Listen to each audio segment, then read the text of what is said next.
What's going on, everybody? C4 here today, continuing with the best 7-round mock draft series on the YouTubes. And we're nearing an end here. Today we're talking about the Super Bowl champion New England Patriots and what they can try to do in free agency. What they did in free agency, and what they can try to do in the 7-round mock draft here to really solidify themselves as clearly the Super Bowl. No one should even play the Super Bowl favorites. They're going to win the Super Bowl next year. Right, guys? You know, you don't even have to worry about going out and play it. The Patriots have this shit on lock. Sarcasm.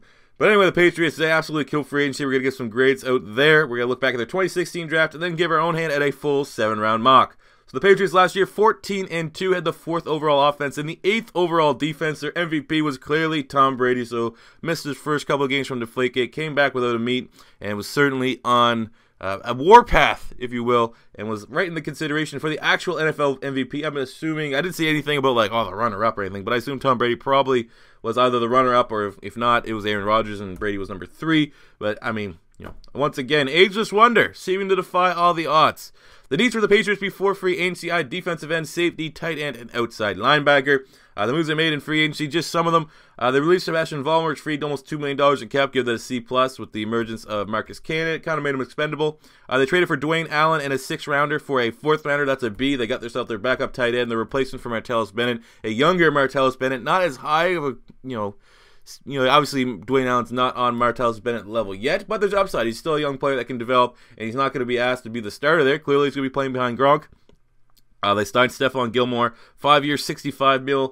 I give it a B+. It could very well be an A. It's just kind of uncharacteristic, and that's big money for a corner for the New England Patriots, but one hell of a get, in my opinion. He was the top corner in this year's market. They re-signed Alan Branch on a 2-year, $8.5 million deal, C+. He's a very solid defensive tackle for them. They re-signed Duron Harmon, 4-year, $20 million. I'll give that a C. I didn't really see the, if they gave that much money for Harmon, maybe you could have allocated and re-signed Logan Ryan, which might have been a little bit more beneficial to their team.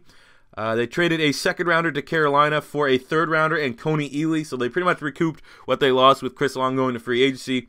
And obviously that defensive edge rush needed a little bit of help. Jabal Sheard and Chris Long left, but I think recouping in Coney Ealy, a guy with still plenty of upside and talent to develop. But we all know Bill Belichick will probably get the most out of him. That's an easy B. They got Rex Burkhead on a 1-year, $3 million deal. I give that a C. I don't really understand that move. I think Burkhead's a talented running back. It kind of fits the scheme there, but he is more of a rotational type back that works his way in. And that's kind of what they have there in James White and Dion Lewis. So I don't see the power back that's there yet. I don't know. They're probably not done. They traded a 1st and a 3rd to New Orleans for Brandon Cooks and a 4th-round pick. That's an A+. They absolutely fleeced him. I still can't believe New Orleans did that. That's the I already made a video about that and kind of ripped them a new one. That is still the worst trade I think I've ever seen watching football. And I get he didn't want to be there in New Orleans. New Orleans still didn't have to trade him to the fucking Patriots. There's other 1st-round offers out there. And then they re-signed Dante Hightower to a 4-year, $43 million deal. That's an A. They re-signed another guy that was a top 5. They basically got 2 top 5 free agents and fleeced for a guy that's going to change drastically their offense potentially next year in Brandon Cooks. Perfect free agency. Probably the best free agency period I've ever seen the Patriots have since I've been a football fan. So that being said, let's look at their 2016 draft. I think I can kind of shit on there because they didn't really have that great of a draft.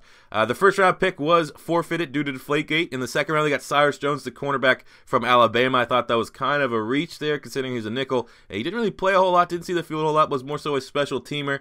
Only had 7 tackles, so I think, had a little bit uncertainty there. They got Joe Tooney, the guard from North Carolina State. That was probably their best pick, I think you could say. Started in all 16 games. I think he's a very solid starter. Limited ceiling, but, again, you don't need the greatest offensive lineman in New England. If you're solid, that can make it work there. Jacoby Brissett in the 3rd round and Vincent Valentine in the 3rd round. Brissett obviously looked decent. He played, I think, 2 games, a game. And, again, Jacoby Brissett's success in that scheme kind of made you think, that came at the whole, is it a system? Is Tom Brady a system quarterback? Because look, Brissett is excelling. Garoppolo's excelling. Obviously not. Tom Brady's one of the greatest of all time. But Brissett, I think, could make Jimmy Garoppolo expendable. I think Brissett is more than enough to be the backup to Tom Brady if they really want to go ahead and unload Garoppolo for whatever lord they could get from maybe the Browns, for example, a 1st-round pick, 2nd-round pick, see if the Browns will go all in and acquire a bunch of picks. I could see that totally happening. And Brissett is, I think, personally solid enough. The former Florida Gator wasn't phenomenal at Florida, but he could be a nice backup there to Tom Brady. In the 4th round, they got Malcolm Mitchell, who's, like I said, him and Tooney, I think, should be considered the best picks from this year's draft class. I was very surprised that Michael Mitchell slipped to the 4th round, had some big games for New England last year. 32 receptions, 400 yards, and 4 touchdowns. So he had himself quite the season. So, I mean, obviously those two picks, Thuney, Brissett, and Malcolm Mitchell, made this a good draft class for the Patriots. Just wasn't a phenomenal draft class, and they usually do draft fairly well.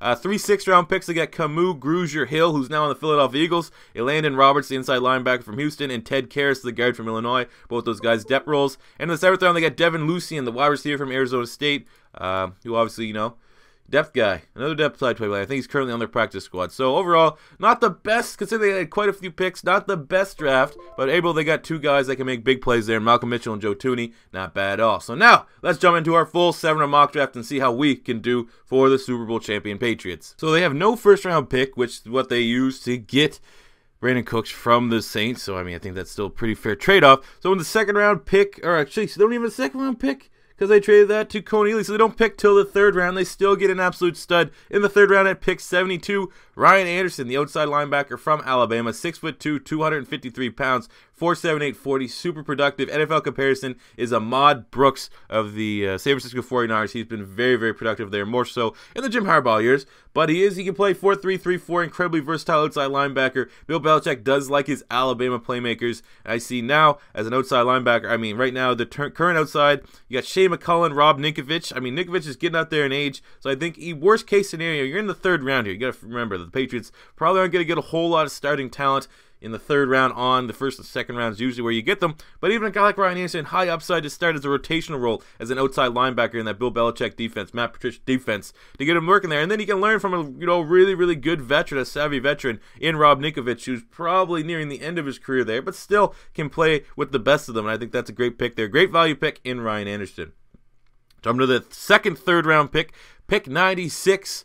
I have them going with Ahkello Witherspoon, the cornerback from Colorado, 6'3", 200 pounds, 4.45 40, had a 40.5-inch vertical, 11.6 60-yard shuttle, incredibly athletic. And in comparison is Patrick Robinson of the now Philadelphia Eagles. But I think what you get here is an excellent project-type player with lots of upside. Was on a very, very good Colorado defense. His partner, Chidobe Awuzie, probably will go in the 2nd round now. But I do think a team will fall in love with the athletic ability and the height, weight, speed, size of him. He's pretty much the guy after Kevin King that falls into that category. And I think looking at the Patriots secondary, you need to build up because there's uncertainty with Malcolm Butler. Is he even going to be on the roster when they jump into this season? But they got Stephon Gilmore, you got Eric Rowe, you got Cyrus Jones. There's a lot of guys invested there. But I mean, the Justin Coleman experience, Jonathan Jones, I mean, the depth behind Malcolm Butler, I don't clearly see as starting outside corner. I think a guy like Ahkello Witherspoon, Bill Belichick will fall in love with his size, his length on the outside. They know they want lengthy corners potentially. Good pick. I think that's a great pick. He's one of the sleeper corners of this year's draft class, and completely makes sense that the Patriots would be a team that he'd fall to, and they'd be able to draft right away, and he'd probably get some starting work, I think, or a chance to work a little bit on the outside for the Patriots here in his rookie season. Jumping to the 4th round pick, 131, I have them going with Kyle Fuller, the center from Baylor, 6'5", 310 pounds, ran a 5.2 4.40, 23 reps on the bench press. I think he's a solid center, just very athletic ability aside, his technique is there. He's one of those guys that usually he's the opposite. Usually you get the athletic player, there's technique's out there. But you got Kyle Fuller. I think there's some concerns about his athleticism. I think he can work on that with an off-season training program now at the professional level. But his technique is very good. He's a top 5 center in this year's draft class.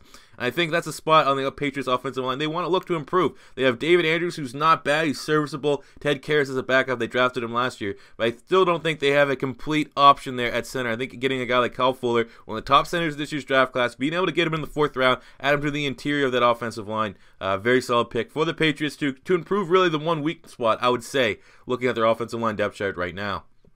Jumping to the 5th round, they have 2 5th round picks. The first of 2, pick 163. I have them going with Tedrick Thompson, the safety from Colorado, staying in Colorado. 6 feet tall, 205 pounds, running 4.60 40, 17 reps on the bench press. Didn't test well as athletically as some people expected, but he's a very instinctive cover safety, great ball skills, good production. Really, the only thing you're not going to get with him is big physical play, but that's kind of what you have right now in Patrick Chung. But you see Devin McCourty, he's getting out there in age, and they may, the Patriots, when they pay guys big money near like the middle or before the end of that contract, they look at trying to dump them and get rid of them. That could very well be the case for Devin McCourty, but even not if that's not the case with McCourty, The depth at the free safety spot behind him is not great. You got Nate Ebner, who's a special teams guy, and then Brandon King. I think a guy like Tedrick Thompson could emerge as the top depth playmaker behind Devin McCourty. He has that same kind of skill set, not a big tackler, but a good yin to yang to the power type player they have in Patrick Chung, who's an in the box, more hitter type player. Tedrick Thompson can learn behind Devin McCourty, and I do believe that if they draft him, he will be the top depth at free safety. Jumping to the second, 5th round pick 183. I'm going with the defensive end, Tanzel Smart from Tulane. Defensive tackle would be a defensive end in the Patriots scheme. 6'1", 295 pounds, ran a 5'2", 440, 22 reps on the bench press. He's, obviously the length is a little bit of worry. Doesn't even have 33-inch arms, but a small, compact player that I think will be good in stopping the run, which is what they need. I think they need to continue to add some guys that are more run stoppers at the edge spot than pass rushers. I think with Trey Flowers and Coney Ely, you have guys that get after the quarterback, but in clear run downs, I mean, Lawrence Guy came over from Baltimore, but I think behind Coney Ely, you got Geno Gresham as their top depth. I think a guy like Tanzel Smart can come in and compete and carve himself out a role. Maybe even use him as a rotational defensive tackle. Very versatile on the defensive line. I think he can play edge and defensive tackle. Maybe because of his length, you may want to have him stay inside, but I think more so in the Patriots scheme, if they did draft him, he'd work outside, but it would be another guy that they can add and improve and beef up their defensive line.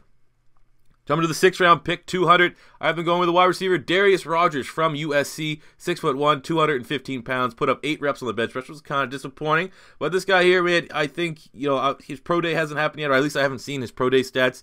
But he looked really, really good outside of Juju Smith-Schuster. There's games that he was even better than Juju Smith-Schuster. And Juju Smith-Schuster, forever, even all the way back to the preseason, was a first, second round wide receiver, one of the top wide receivers this year's draft class. But he has very good work ethic, possession receiver that has good right running, and doesn't really drop a lot of balls. Very solid hands, which doesn't always run in the USC wide receiver family tree.